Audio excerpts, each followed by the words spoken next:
Alright, sorry for the shaky video.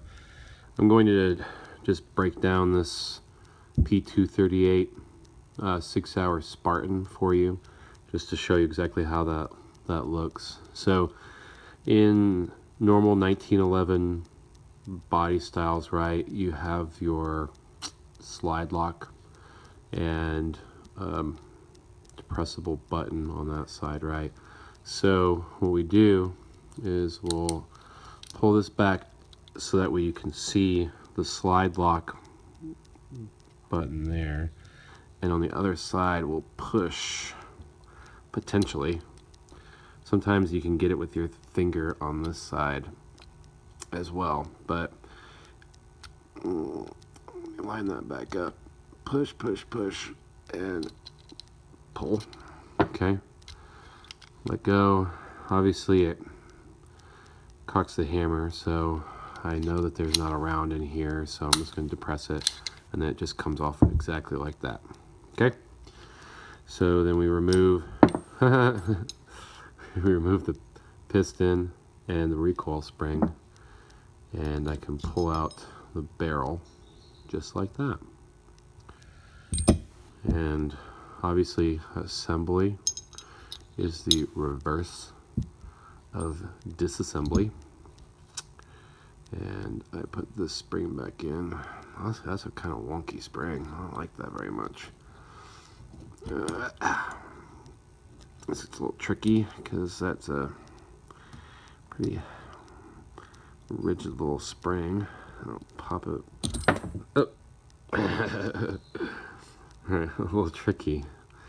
Wow, that's a annoying little spring. Let me flip it the way it was before. Sorry again on this piece. There you go. Let's just verify that it's seated down where it belongs. Get a little piece of fuzz out of there.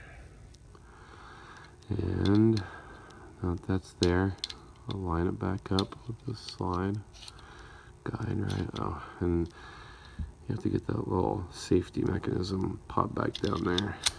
And you should notice it's kind of hard to see there, right there. You see where that little hole that lines up with the barrel guide or something like that? You just have to make sure it's lined up enough that you can fit this pin in. And you just have to negotiate a little bit and pop it back here. I like to do it kind of like I do with a Glock there. And you're done. Pretty simplistic. Doesn't take a lot of effort. I've seen people, if they have like a punch or something hard, that they can pop on that side to get it out. Just because on my Colt 45 in 1911, that actually has a depressible button that has like a spring action to it, so it makes it a little bit easier.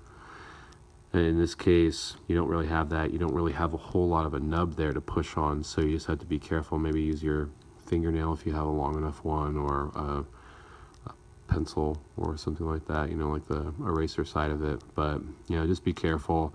Obviously watch that recoil spring, because it'll pop off on you like it did to me, and then it embarrasses you on video. But pretty simplistic. You know, under a minute to field strip it, you know, 30 seconds really.